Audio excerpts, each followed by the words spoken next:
What on earth were you two doing, sneaking away in the middle of the funeral? Despite my angry shout, my son and his wife just smirked. We couldn't be at the funeral. We had to prepare for our move, you see. Move? Upon closer inspection, I noticed that the furniture in the house had been swapped with theirs. My belongings, which should have been in my room, were piled up haphazardly near the entrance. What's going on? Facing my astonished expression, my daughter-in-law Lisa said with a grin, "Starting today, we'll be living in this house. It would be best if you, mother-in-law, went to a nursing home or something." Are you serious? Yes, of course we're serious. Please retire and make way for us, old lady. I was shocked that they would do such a thing on the day of the funeral, but I quickly composed myself and told Lisa with a smile, "Fine then, do as you please." It seemed that my son and his wife had completely forgotten something important. My name is Susan. I turned 51 this year. My pride and joy is my son, William. William has been kind-hearted since he was a child, and he grew up to be a fine young man who cares for his parents. After graduating from college, William got a job in a company in New York City, but for the first few years, he was assigned to work in Nebraska. It was lonely to be apart from William, but for his growth, my husband and I saw him off with smiles. Mom, are you and Dad doing well? No health problems? At first, William, who had started living alone in a new place, called us frequently. Yes, your father and I are both fine. How about you, William? Are you eating well? Is work not too busy? I'm all right. Well, I eat out a lot, but I think of your cooking and pay attention to my nutrition. I want to eat your home-cooked meals, but I'll do my best here until I get used to work. My husband and I were relieved to hear our son's enthusiasm for his new job. But after a few months, William stopped contacting us as often. He could at least tell us if he's coming home for the holidays. Even by the end of the year, he hadn't contacted us and didn't even reply to our emails. So I called William's cell phone in frustration. "Hello? Hello?" However, a woman with an unfamiliar voice answered the phone. This is William's cell phone, right?" "Yeah, but are you a friend of Liam's?" "Liam?" As I was puzzled by the woman who called my son Liam, I heard William's voice in the background. "Lisa, who are you talking to?" Then Lisa, called by that name, answers William, so that I can hear. "Some old lady called." "Old lady? Who's that?" William laughs and answers the phone. "Hello? Oh, Mom, what's up?" Instead of scolding the woman who insulted me, William coldly replies to me. Confused, I respond to William. "Well, I was worried because you never contacted us. Are you coming home for Christmas? And is the girl who answered the phone earlier your girlfriend?" "Piss off." What? William's response was a word I had never heard him use before. "I said, you're pissing me off. Stop interfering in my life. It's so irritating." William yells that and hangs up the phone. There was a time during his teenage years when he became cold, but I never imagined that he would suddenly become so rude after becoming an adult. I stood there, dumbfounded, with the phone in my hand. Seeing my expression, my husband worriedly asks, "What's wrong? Did you talk to William?" I told my husband about the rude woman who answered the phone, and that William had told me to piss off. "Maybe it's her influence, or maybe it's just him growing up. Let's leave him be for now." Taking my husband's advice, I restrained myself from contacting William. A year later, with almost no contact from William, he suddenly finished his rural assignment and called to say he was coming back to New York. As we waited for William at home, There was an unfamiliar woman standing beside our son, whom we hadn't seen before. William, who is this? This is Lisa. I'm marrying her. Marrying? My husband and I were surprised by William's words and looked at the woman. But Lisa didn't greet us and just talked to William. Is this your parents' house? It looks so old-fashioned and uncool. I suddenly realized, upon hearing her voice, Liam, Lisa, this is the woman who answered my phone call a year ago. When I gave my husband a pleading look, he immediately understood and asked Lisa seriously, Lisa, how long have you been dating our son? Huh? I don't remember. Are you the type who cares about how many years you've been dating, mister? That's hilarious for an old man. My husband, who had been polite to Lisa, was left with his mouth hanging open at her response. Instead of scolding Lisa for her words, William just laughed along with her. This isn't going to work out, my husband muttered, just loud enough for me to hear. I couldn't agree more. We were against our son's marriage, but he and Lisa had already registered their marriage without listening to our opinions. They rented an apartment nearby and started their new life together. You're already married? What about the wedding ceremony? I asked William, shocked by the news. We don't really need a ceremony. Lisa thinks it's a waste of money, he replied. Despite living in a pricey rental apartment, William and Lisa often came to our house for dinner, claiming they didn't have enough money. Although we were happy to see William, Lisa constantly criticized my cooking. Mother-in-law, can't you make more fashionable dishes? This doesn't look good in photos at all. I'm not making it for photos. If you have a problem, you don't have to eat it. Even though I told her this, Lisa didn't seem bothered.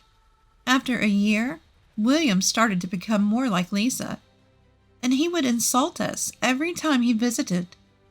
One day, after William and Lisa arrived, I was about to go shopping. William looked down on me and said, Mom, what do you think I called you for yesterday? You should have bought the ingredients beforehand.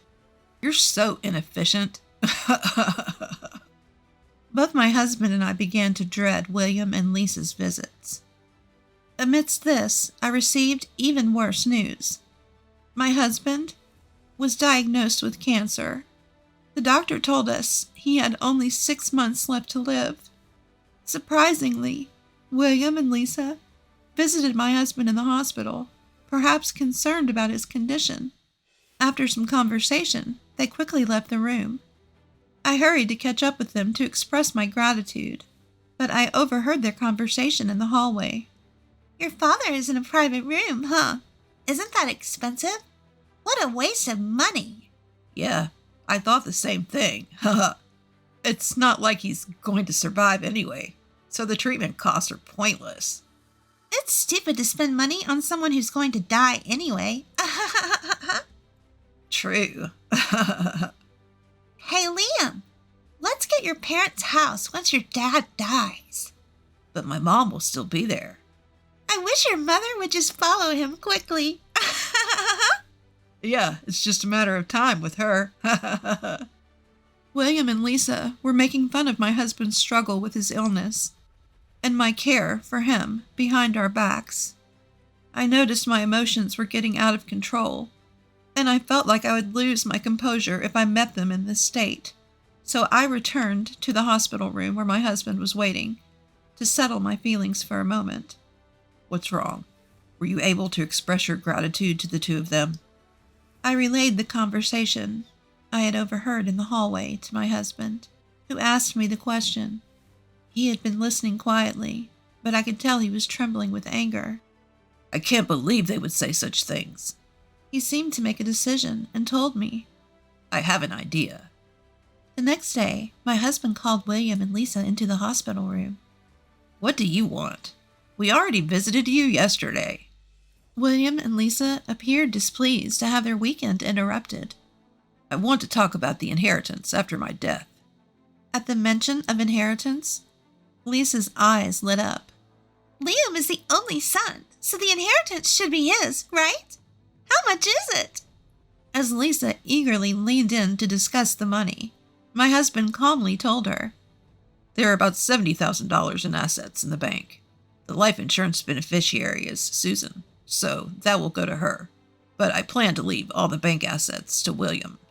William thought for a moment. Well, I guess it can't be helped that the life insurance goes to Mom. $70,000, huh? I thought there would be more. Then Lisa suddenly raised her voice. What about the family home? It's in a great location, and the land is spacious, so it must be worth more than $100,000. At Lisa's words, William also excitedly asked my husband. That's right, Dad. What about the inheritance of the family home? My husband spoke quietly. I'm going to put the house in Susan's name. After all, she's the one living there. Upon hearing this, William and Lisa strongly protested. What? That's not fair. Mom's getting the life insurance too, isn't she? The life insurance will mostly be used for funeral expenses and other costs. Even so, I'm getting the short end of the stick if I only get $70,000 and Mom gets a house worth more than $100,000. That's why I'm saying I'll give all the money in the bank to you. Lisa also argued back. We don't need that petty cash. Forget about the bank money. Just leave the house to Liam. My husband and I exchanged glances and nodded in agreement. Then my husband reluctantly told them, Fine, I'll leave the house to William, and all the bank money will go to Susan. Is that okay? All right. As William and Lisa celebrated with a triumphant pose, my husband continued. However, as I mentioned earlier, your mother is currently living in that house. Even if the ownership is transferred to William after my death, I want Susan to be allowed to continue living there. Fine. In their excitement about obtaining the house, William and Lisa brushed off my husband's words. To make sure they understood, my husband reiterated, The condition for William inheriting the family home is that Susan is allowed to live there while she's still healthy. William and Lisa, are you both okay with that? William and Lisa answered reluctantly. Yeah. We get it. Father-in-law is so persistent. Hearing their words loud and clear, my husband told them, All right, I'll make sure to include this in the will. William and Lisa left the hospital room in high spirits, discussing how to spend the $100,000 they had just received, without even saying goodbye to us. A month later, my husband's condition took a sudden turn for the worse. The hospital did everything they could, but they couldn't stop the progression of the cancer, and my husband passed away. While I was busy organizing the funeral as the chief mourner, William and Lisa were visibly restless. Even during my eulogy, they whispered to each other and then quietly left the funeral home. They never returned after the funeral. When I got home, I noticed the lights were on. Feeling suspicious, I opened the door to find William and Lisa waiting inside. What were you two doing, leaving in the middle of the funeral?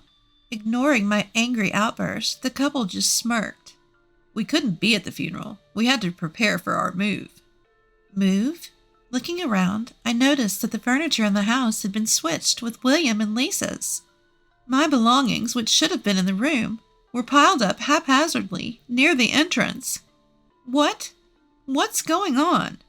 Grinning, Lisa told me. From today on, we'll be living in this house. It'd be nice if you, mother-in-law, went to a nursing home or something. Are you serious? Yeah, we're totally serious. You old people should retire already.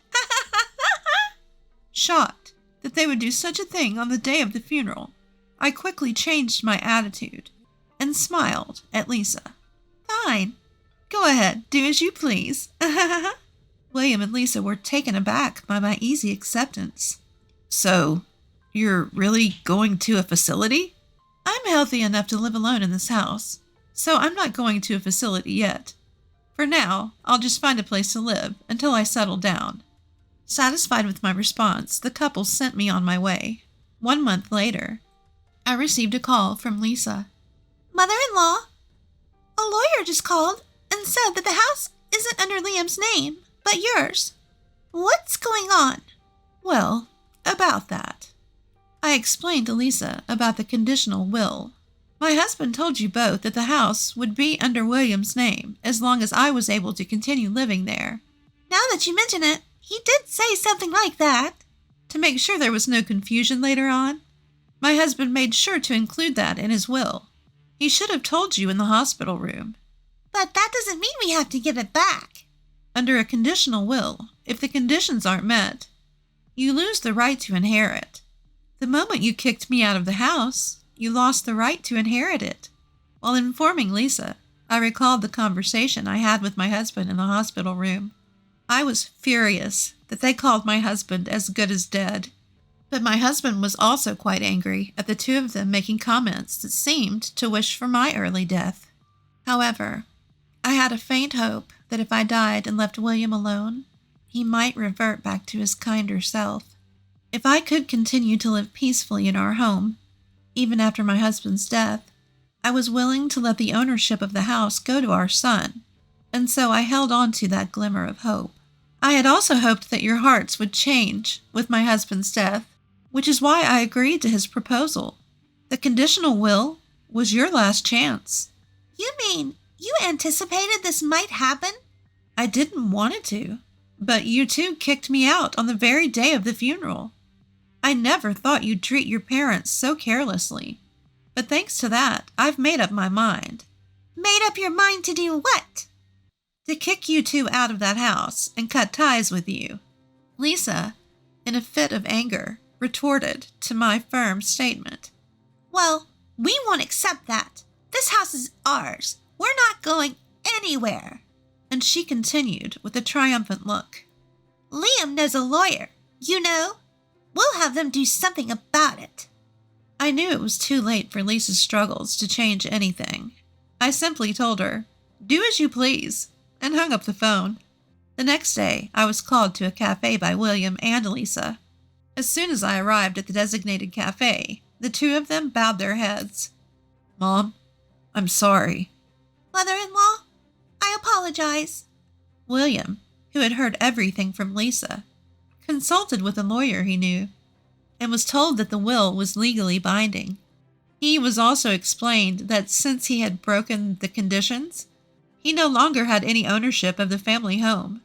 Our lawyer friend told us that if we don't leave immediately, we could be sued for trespassing, and we wouldn't have a leg to stand on. So the two of them panicked and called me. With a solemn expression, William continued, "Mom, please, give up the inheritance." "What?" "We want you to give us the house." I was utterly disgusted with William and Lisa, who still only thought of their own interests, even after hearing everything. There's no way I'm agreeing to such a selfish request. "But we'll be in trouble without the house." "What's the problem? Just move out. We have debts." In a barely audible voice, William began to explain why the family home was absolutely necessary. After I left, Lisa immediately looked up the market value of the house. She discovered that the land was worth much more than they had thought. Lisa suggested to William that they should sell the house quickly while the price was high and get their hands on the cash. William agreed, and the two of them seemed to have been indulging in extravagance for the past month in celebration. Living it up like that. Where did you get the money? I went into debt. I thought I could pay it back right away if I sold the house. Lisa half cries, pleading with me. Mother-in-law, please. We can't pay back the debt unless we sell this house. Don't let our family suffer. Don't let your family suffer. How can you say that? I answered indignantly.